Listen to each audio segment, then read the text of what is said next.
जय भीम नवमुद्दा बघूया बातमीपत्रातल्या विशेष बातम्या। शेतकरी नेते रविकांत तुपकर यांच्या नेतृत्वाखाली बुलढाणा जिल्ह्यातील मेहकर येथे आज हजारो शेतकऱ्यांचा आक्रोश मोर्चा निघालाय। गेल्या वर्षीचा 100 पीक विमा व नुकसान भरपाई मिळावी, जंगली जनावरांपासून संरक्षणासाठी शेतीला कंपाऊंड मिळावे, वन्य प्राण्यांनी केलेल्या नुकसानीची दावे तातडीने निकाली काढावीत, गेल्या वर्षीचा सोयाबीन कापसाचा फरक भाव मिळावा, शेतकऱ्यांची संपूर्ण कर्जमुक्ती करावी व घरकुलाचे रखडलेले अनुदान तातडीने मिळावेत यासह इतर मागण्यांसाठी मेहकर तहसील कार्यालयावर शेतकऱ्यांचा आक्रोश बघायला मिळाला। यावेळी रविकांत तुपकरांनी आक्रमक भूमिका घेत 8 दिवसांच्या आत शेतकऱ्यांच्या मागण्यांसंदर्भात ठोस निर्णय घ्या, अन्यथा राज्यव्यापी आक्रमक आंदोलन करून सरकारला सळो का पळो करून सोडू असा इशारा तुपकरांनी यावेळी दिला।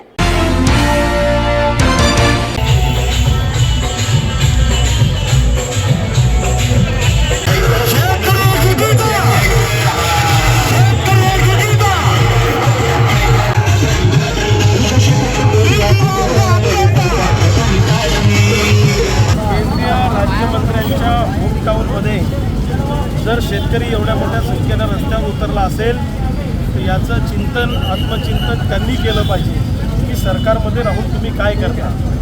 सरकार सोहळे घेणं संपले असतील तर आमच्या शेतकऱ्यांच्या पीक विम्याचाही प्रश्न जरा केंद्रात बोला, कारण पीक विम्याची योजना ही केंद्रातली आहे आणि ही विमा कंपनी शेतकऱ्यांना पैसे देण्याच्या तयारीत नाही आहे। हे फक्त वर्तमानपत्रातून बातम्या देतात की 24 तारखेला पैसे मिळणार, 25ला पैसे मिळणार। 24 तारीख होऊन गेली, आजची तारीख मला वाटतं 29 आहे, अजूनपर्यंत शेतकऱ्यांना पैसे मिळाले नाही। 100% एकूण 1 रुपया या कंपनीच्या उरावर बसून घेतल्याशिवाय आम्ही थांबणार नाही अशी आमची भूमिका आहे। शेतकऱ्यांना हक्काचा पीक विमा, शेतकऱ्यांना संपूर्ण कर्जमुक्ती, सोयाबीन कापसातला जो भाव कमी मिळाला त्या भावाचा आणि आम्ही मागतोय तो भाव याच्यातला भाव फरक सरकारने दिला पाहिजे आणि जंगली जनावरांचा जो शेतीला त्रास होतो त्याच्यासाठी शेतीला मजबूत कंपाऊंड आम्हाला करून दिलं पाहिजे। नुकसान भरपाई जी वन्य प्राण्यांपासून नुकसानीतून होते त्याचा मोबदला वाढून दिला पाहिजे आणि घरकुलाचं रखडलेलं अनुदानसुद्धा ताबडतोब आम्हाला दिलं पाहिजे। या मागण्या घेऊन आजचा मोर्चा आहे। जर केंद्रीय राज्यमंत्र्यांच्या गावामध्ये तालुक्यामध्ये मोठ्या संख्येनं शेतकरी रस्त्यावर उतरत असेल तर हे त्यांचं अपयश आहे। केंद्रीय राज्यमंत्र्यांनी कृषी मंत्र्याला असं सांगितलं आहे की तुम्ही जे मागण्या केल्या त्या संदर्भात बैठका घ्या, तुमच्या मागण्याचा हा धसका आहे का?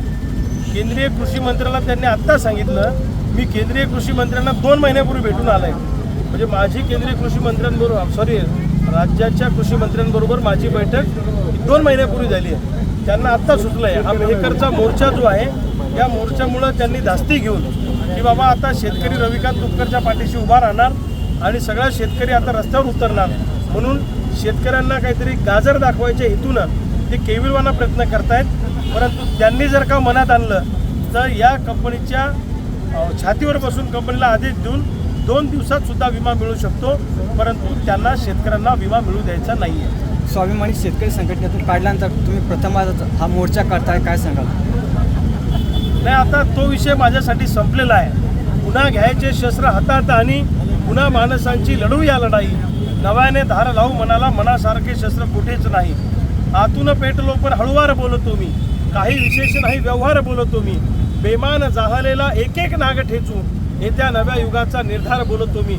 सगळ्या महाराष्ट्रातल्या तरुणांना, तरुणींना, शेतकऱ्यांना घेऊन महाराष्ट्रामध्ये एक नवीन क्रांतीचं पर्व आम्ही त्या ठिकाणी सुरुवात करतो आहे। सर्व समाज घटकांना लोकसंख्येच्या प्रमाणात न्याय व हक्क मिळावेत म्हणून जातनिहाय जनगणनेची मागणी काँग्रेसने केली आहे, परंतु भारतीय जनता पक्षाचा जातनिहाय जनगणनेला तीव्र विरोध आहे।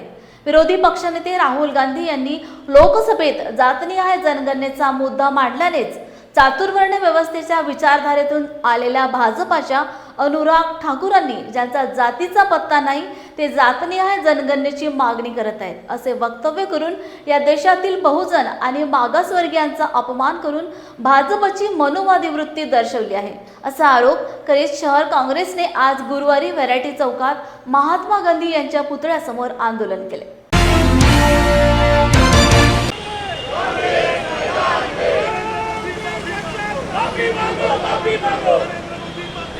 माफी मांगो राहुल जी के सम्मान में, कांग्रेस मैदान में, राहुल जी के सम्मान में।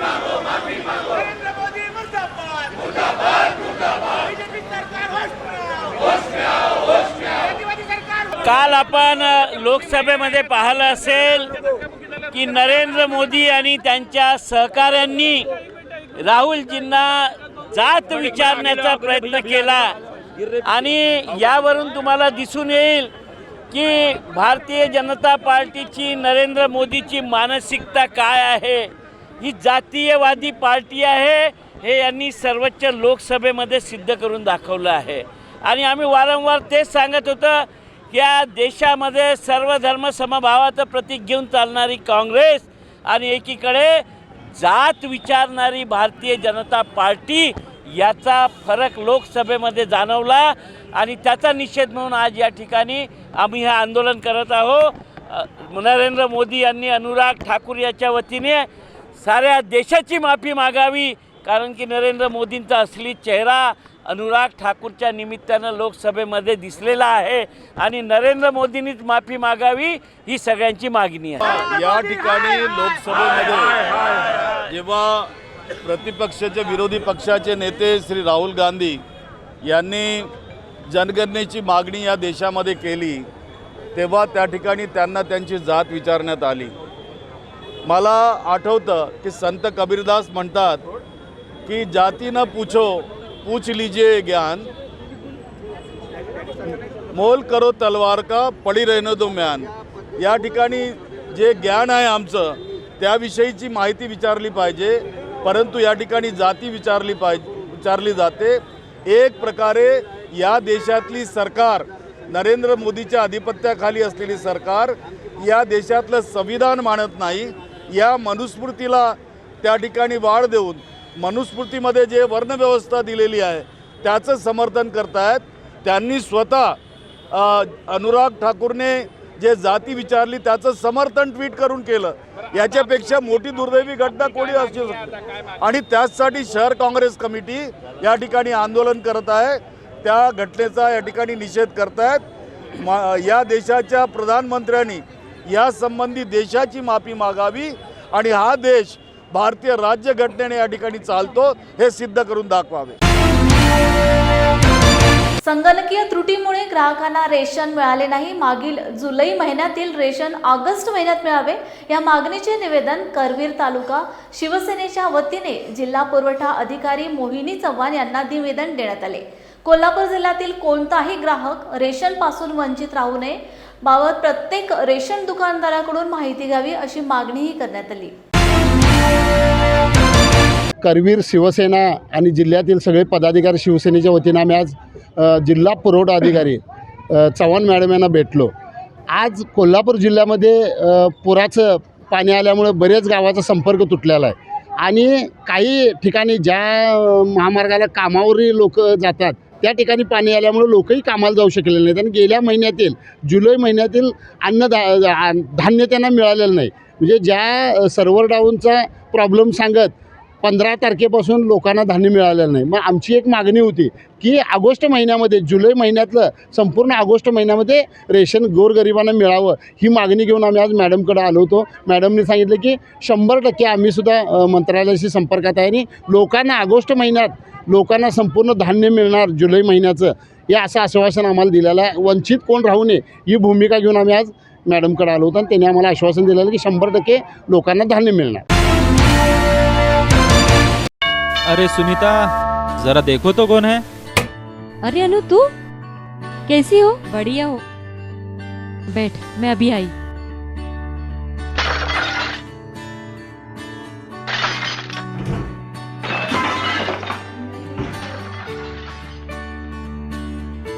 अरे क्या हुआ? इतनी परेशान क्यों हो? अरे ये देख मेरे किचन का हाल. इन्हें तो बोल बोल के थक गई हूँ मैं. और ये नौकरानी भी ना एक सामान जगह पे नहीं रखती. अरे हम गृहिणी से जुड़ा अटूट हिस्सा है ये किचन. अब इसे छोड़ अम्बा किचन ट्रॉली मेकर के हवाले. अम्बा किचन ट्रॉली मेकर, ये क्या है? अम्बा किचन ट्रॉली मेकर आपके किचन और आपकी पसंद के अनुसार, बिल्कुल हमारी इच्छा अनुसार बढ़िया और टिकाऊ kitchen trolley, direct home delivery और फिटिंग, कम से कम खर्च में, ना देखभाल की जरूरत, ना जंग लगने की परेशानी, आसानी से वॉश करने के लिए निकाल भी सकते हो. अब हर चीज होगी अपनी सही जगह पर. तो आप अपना किचन कब सजा रहे हो? Amba stainless steel kitchen trolley, दस्तूर नगर टू MIDC रोड, गुण बाबा मंदिर के पास, अमरावती, महाराष्ट्र. घरची अतिशय बिकट परिस्थिती, आई घरकाम करते तर वडील मिळेल ती मोलमजुरी करून कुटुंबाचा उदरनिर्वाह करतात. अशा हलाखीच्या परिस्थितीत नांदेडच्या आंबेडकर नगरातील छोट्याशा घरकुलात राहून परिस्थितीवर मात करत शीतल गोमस्कर या विद्यार्थिनीने अभ्यासाच्या जोरावर Indian institute of science education and research Tirupati येथे यश मिळवले असून ज्युनियर सायंटिस्ट करता ती प्रवेशास पात्र ठरली आहे. शीतलला एका आजारामुळे दर महिन्याला उपचार घेण्यासाठी हॉस्पिटलला जावे लागते. अशा परिस्थितीत सामाजिक कार्यात अग्रेसर असणारे डॉक्टर वाठोरे क्लासेसचे डॉक्टर विकास वाठोरे यांनी शीतलला आपल्या क्लासेसमध्ये मोफत शिकवणी देऊन शैक्षणिकदृष्ट्या तिला दत्तक घेतले. शीतलच्या ह्या यशाबद्दल तिचे सर्वत्र कौतुक होत आहे. सर्वप्रथम जय भीम. माझ्या मुलीचं मी लक्ष्मी गोमस्कर, शीतलची मम्मी. तर आमच्या अशी परिस्थिती आहे की आम्ही नाही शिकू शकत, नाही लाखोचे आणि 2 लाखाचे ट्युशन पण लावू शकत नाही. आम्हाला मुलीच्या शिक्षणामध्ये जिद्द बघितली, लहानपणापासूनच तिला ओढ होती शिकण्याची. आम्ही दोघांनी पण ठरवलं होतं की काहीतरी तिला बनवायचं, काही पण छोटं मोठं होईल ते बनवायचं, पण शिकवायचं. मग 10वीला आम्ही ट्युशन लावलं काळे सराकडे पूर्ण 10वी झाली तिची. मग 10वीच्या नंतर आम्ही सगळे विचारत होतो काय करायचं. मग काळे सरांनीच सायन्स घ्या म्हणून वाठोरे सरांची ओळख केली. मग आमच्याकडे नव्हते फीसला पैसे, तरी पण वाठोरे सरांनी दत्तक म्हणून शैक्षणिक दत्तकच घेतलं तिला. पूर्ण शिक्षण तिचं फिजिक्स, केमिस्ट्री, बायो हे पण पूर्ण 2 वर्ष केले. त्यामध्ये कोरोना आला. कोरोना काळात तिचं पूर्ण 1 ते 2 वर्ष गेले. त्याच्यानंतर 11वी 12वी प्लस 12वी दोन्हीचा पण अभ्यास वाठोरे सरांनी एवढा घेतला की आम्ही सांगू नाही शकत. आणि तिचं म्हणजे तुम्ही आई म्हणून तिच्याकडे कसं लक्ष दिलं अभ्यासाकडे?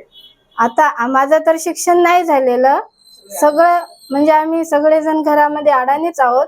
त्याच्या पूर्ण शिक्षणाचं श्रेय वाठोरे सर आणि विकास सरला जातं. आम्हाला तिने काय सांगितलं तर आमच्या डोक्याच्या वरनं जायचं. त्यांची मदत एवढी की जसं बाबासाहेबांना कसं चिखलातून आपल्याला बाहेर काढलं, तसं यांनी एक कमळ चिखलातून तयार केलं. सर्वप्रथम सर्वांना जय भीम. माझं नाव शीतल संतोष गोमस्कर. मी नांदेड येथे आंबेडकर नगर येथे राहते. माझा ऑल इंडिया कॅटेगरी रँक हा 460 आहे. माझं आता सिलेक्शन आयसर तिरुपती येथे ॲज अ ज्युनियर सायंटिस्ट म्हणून झाले. माझ्या घरची परिस्थिती फार कठीण म्हणजे अत्यंत गरिबीची आहे. माझे वडील जे आहेत ते मोलमजुरी करून आम्हाला शिकवतात. जे काही माझ्यासोबत आता घडतं हे माझ्यासाठी अनएक्सपेक्टेड आहे. मला वाटलं नव्हतं की मी म्हणजे या स्तरापर्यंत पोहोचू शकेल, पण झालं. ते माझी मेहनतही म्हणावं लागेल आणि माझ्या गुरूंची मेहनतही. 10वीपर्यंत माझं शिक्षण जे आहे ते विकास काळे सरांनी मोफतच केलं. त्यानंतर विकास काळे सरांथ्रू मला डॉक्टर विकास वाठोरे सरांची ओळख झाली. त्यांनी मला 2 वर्ष फ्री कोचिंग दिली. त्याचबरोबर मला फिजिक्ससाठी सलगरे सर, केमिस्ट्रीसाठी टेकाळे सर आणि गिरी सरांनी पण खूप जास्त मदत केली. मी आज जे काही घडू शकले ते माझ्या गुरूंमुळे आणि माझ्या पालकांमुळे. त्याचबरोबर डॉक्टर बाबासाहेब आंबेडकरांमुळे सुद्धा, कारण त्यांनी आपल्यासाठी एवढ्या साऱ्या सोयीसुविधा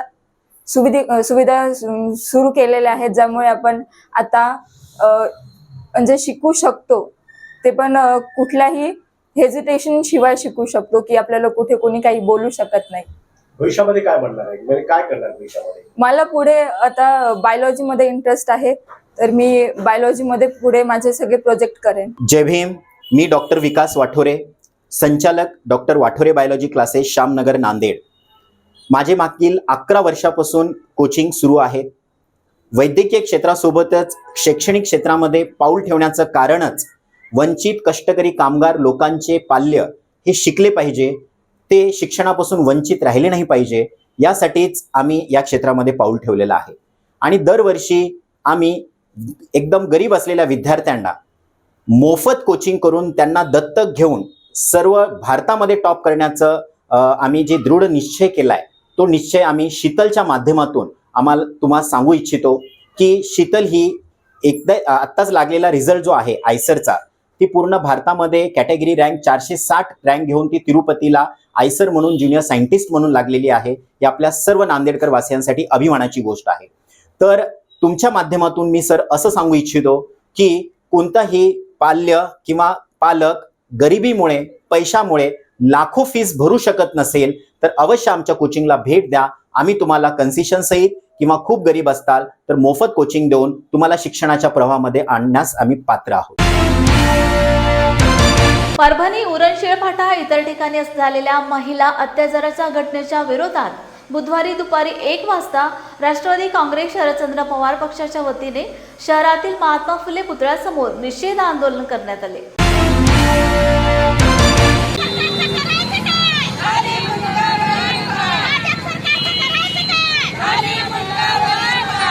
आंदोलन परभणी जिल्ह्यात चालू आहे, कारण की आज या सरकारमध्ये महिला कुठं पण सुरक्षित नाही आहेत. कारण की महिलावर भर दिवसात जेव्हा अन्याय अत्याचार होते आणि हे अन्याय करणाऱ्याला हे गृहमंत्री जे आहेत ते पाठीशी घालतात. ते लाडकी बहीण योजनेचं तुम्ही राबवतात, तुमची लाडकी बहीण सुरक्षित नाही तर तू लाडकी बहिणीच्या योजनेचा लाभ कोणाला देणार आहेत? आम्ही फक्त एवढं त्याला विनंती करतो, तुम्ही योजनेपेक्षा तुमच्या लाडकी बहीण म्हणतात त्या बहिणीचं तुम्ही पाठी राखा, म्हणून एक खंबीर पाठी राखा, म्हणून त्यांना सुरक्षित द्या.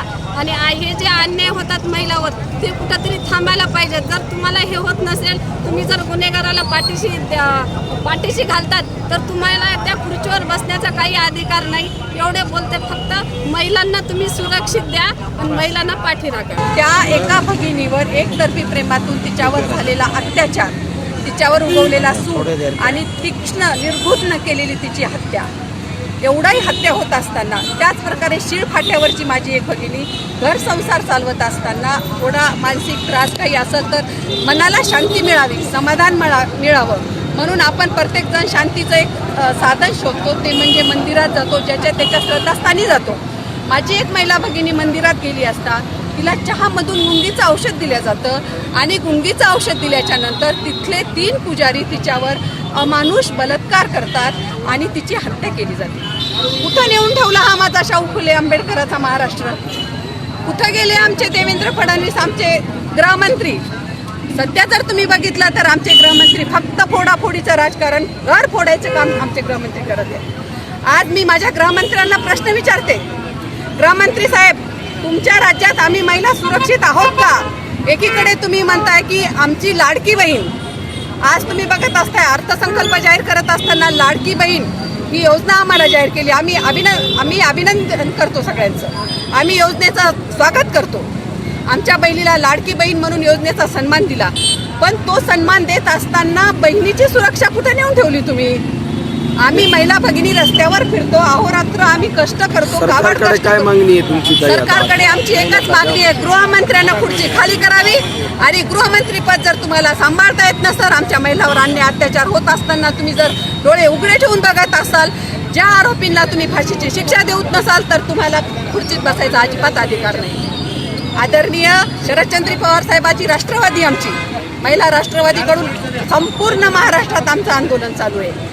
आदरणीय रोहिणीताई असतील, आदरणीय आमचे विजयरावजी भांबळे साहेब असतील, आमचे गव्हाणे साहेब असतील, आमच्या जिल्ह्यातले सगळे ज्येष्ठ कार्यकर्ते असतील, या सगळ्यांनी मिळून आम्ही राष्ट्रवादीकडून आम्ही निषेध व्यक्त करतो. तर्फे आम्ही महिला भगिनी पूर्ण महाराष्ट्रभर निवेदन देत आहोत की महिलावर होणाऱ्या अत्याचाराविरुद्ध काहीतरी शासनाने पाऊल उठवलं पाहिजे आणि शासनाने निर्णय घेतला पाहिजे की महिला फुले शाहू आंबेडकर या महाराष्ट्रामध्ये हे महिलावर अत्याचार होत आहे, त्याबद्दल आम्ही सर्व महिला मिळून निषेध करत आहोत. आणि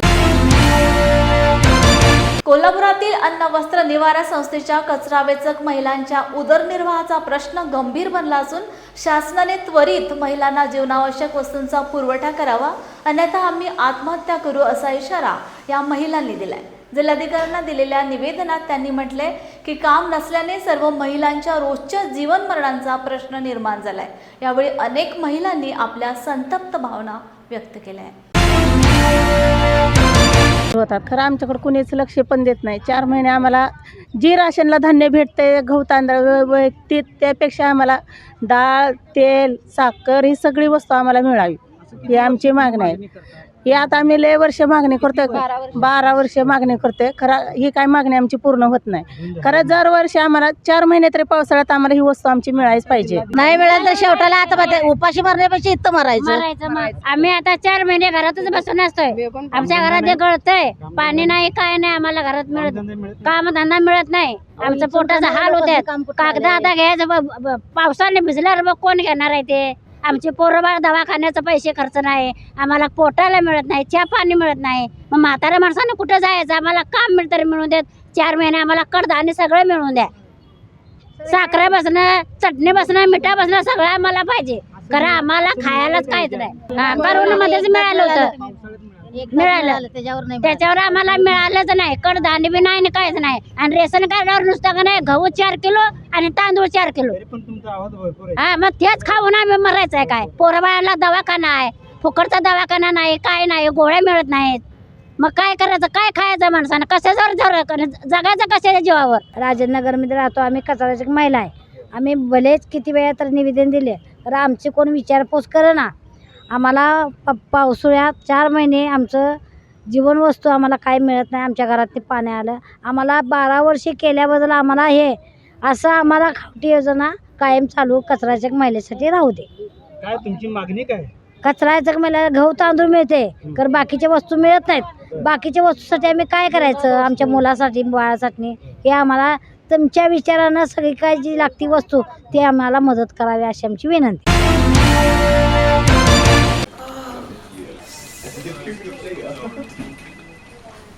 बॉस ने मीटिंग बुलाई। क्या यार, आदमी की तकलीफ को तो समझो। बाहर बाहर उठो बैठो। जनाब, तकलीफ उठने बैठने की नहीं, तकलीफ बवासीर की है। बवासीर, फिशर, भगंदर, पाइलोनियल साइंस का आयुर्वेद तथा आधुनिक लेजर से उपचार। अभ्युदय पाइल्स लेजर हॉस्पिटल, लोहार समाज भवन के पीछे, महापुष्प सोसाइटी, शताब्दी नगर चौक से मनीष नगर रोड, नागपुर। कॉल और विजिट करें www.pilesfistulacure.com। हुआ बहू? माँ, पाइल्स की बहुत तकलीफ हो रही है। तो तुम गुदरोग सर्जन के पास क्यों नहीं गई? देखो, जैसे हार्ट के लिए हार्ट स्पेशलिस्ट, ब्रेन के लिए ब्रेन स्पेशलिस्ट, तो पाइल्स के लिए पाइल्स स्पेशलिस्ट क्यों नहीं? स्त्री हो या पुरुष, टॉयलेट में तकलीफ केवल पाइल्स ही नहीं, और भी कई प्रकार के गुदरोग तथा कैंसर भी हो सकता है। इसीलिए इसकी प्रत्यक्ष जांच जरूरी है। ठीक है माँ, पर जांच के लिए हम जाएंगे कहाँ? वही काले आयुर्वेदिक पाइल्स हॉस्पिटल में। लेकिन माँ, प्रेगनेंसी में पाइल्स की दवाइयाँ? प्रेगनेंसी में आयुर्वेदिक दवाइयाँ सुरक्षित होती है।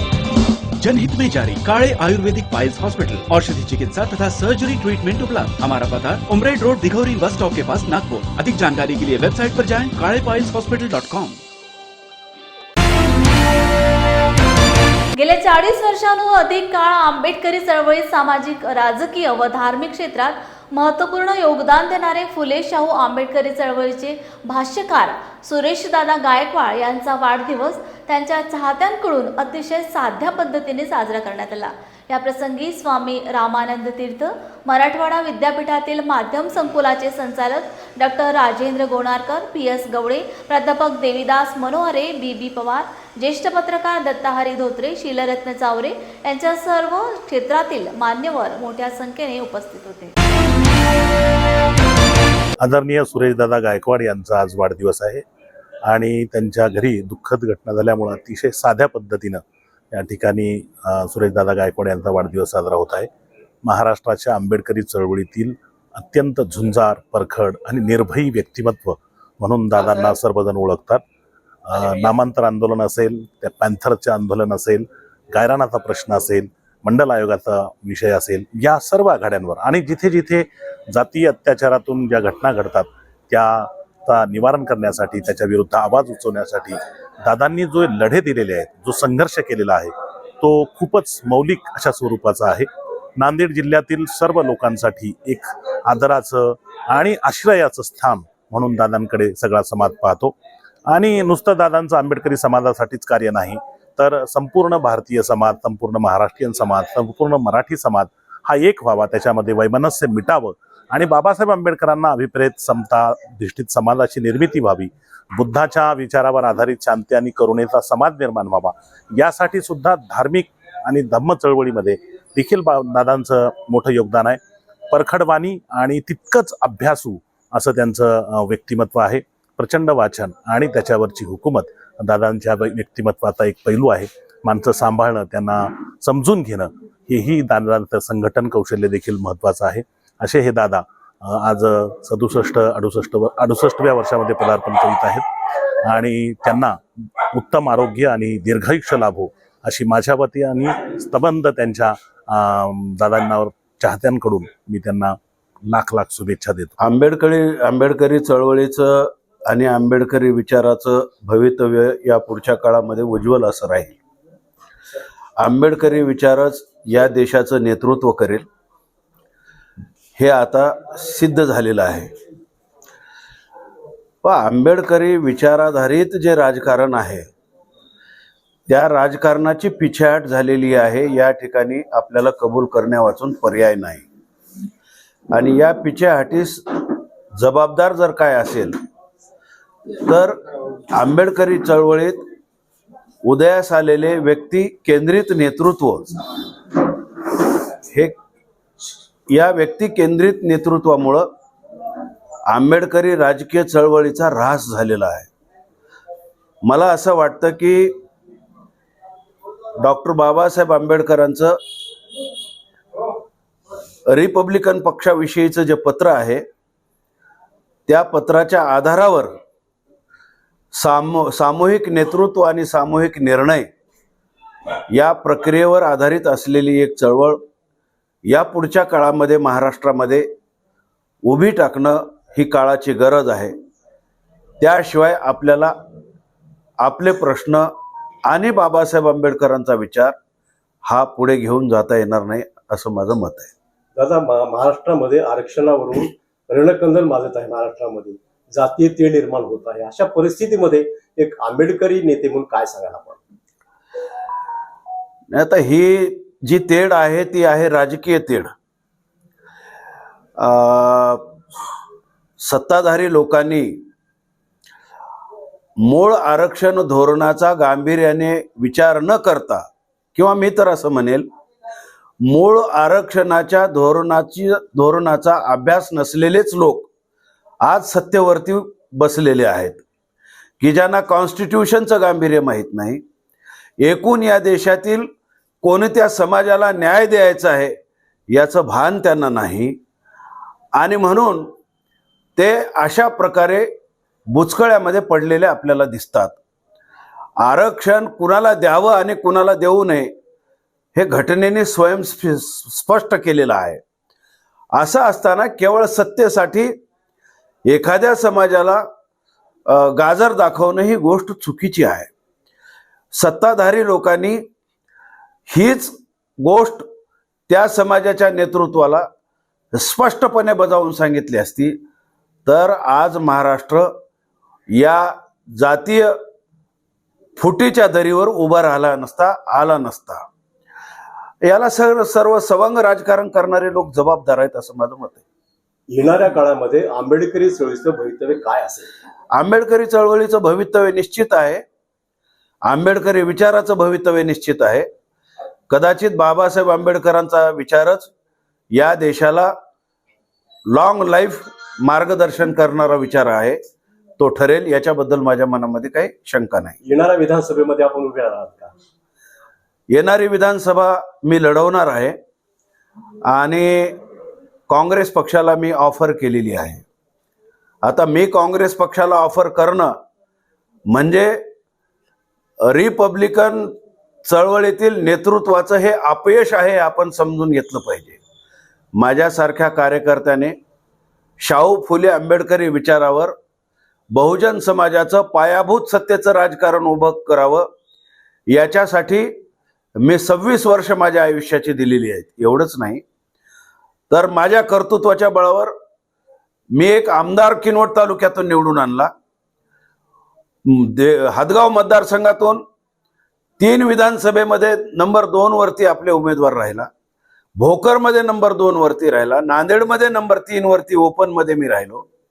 बऱ्यापैकी वैधानिक राजकारण माझ्या परीने मी इथे उभे करण्याचा प्रयत्न केला आणि जाती बाहेरच्या उमेदवारांना आमच्या समाजाची आंबेडकरी मतं मी दिली आणि बहुजन समाजाची मतं एकत्र येऊन फार थोडक्या मतांनी हे सगळे उमेदवार पराभूत झाले.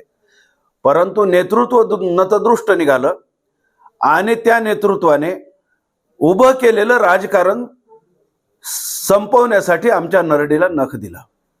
तमाम आंबेडकरी जनता या निमित्तानं काय सांगणार आपण? तमाम आंबेडकरी जनतेला मी हेच सांगणार आहे की बाबासाहेब आंबेडकरांच्या विचारावरती आपण विश्वास ठेवावा आणि बाबासाहेब आंबेडकरांचा विचारच आपला मार्गदर्शक विचार आहे. त्या मार्गाने आपण जावं अशीच मी आंबेडकरी जनतेला विनंती करतो. संविधान बदलण्याची भाषा होते आणि त्याची भीती दाखवली जात आहे, याबद्दल काय मत आहे आपलं?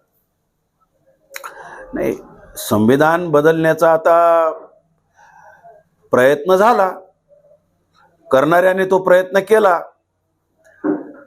संविधान बदलाच्या प्रक्रियेमध्ये आंबेडकरवाद्यांनी जी भूमिका घेतली ती भूमिका ऐतिहासिक भूमिका आहे आणि संविधान बदलाच्या दृष्टीनं घोडदौड करणाऱ्या सगळ्या घोड्यांना त्यांनी आंबेडकरी जनतेने पाणी पाजलेलं आहे.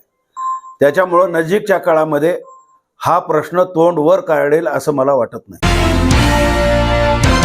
परभणीपासून झरी सर्कल या गावातील आसेगाव येथील तालुका जिंतूर येथून झरी परभणीकडे येणारे विद्यार्थी प्रवाशांची संख्या मोठ्या प्रमाणात आहे. त्यामुळे मौजे, सुरजा, उखळी, जिंतूरकडून येणाऱ्या गाड्या तिकडूनच फुल भरून येत असल्यामुळे मौजे, आसेगाव, मौजे, दुधगाव येथील विद्यार्थी प्रवासी यांना बस मिळत नाही. त्यामुळे विद्यार्थ्यांचे शैक्षणिक नुकसान होत आहे. त्यासाठी विभागीय नियंत्रक एसटी महामंडळ परभणी व आगार प्रमुख परभणी यांना आसेगाव, दुधगावसाठी स्वतंत्र बस सेवा तात्काळ सुरू करण्यासाठी निवेदन देण्यात आले आहे.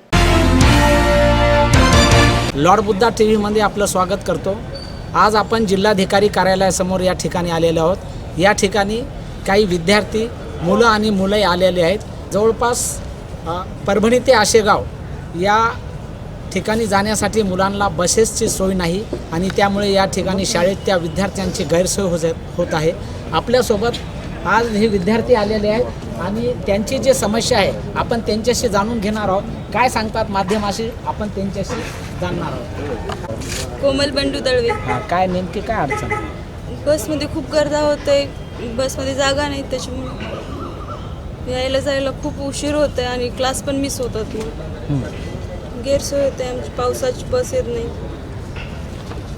बसमध्ये गर्दा असल्यामुळे त्यांना जागा मिळत नाही, त्यांना वेळेवर घरी जाता येत नाही आणि क्लासेसची सुद्धा अडचण होती असं माध्यमाशी बोलताना ह्या मुली सांगत आहेत.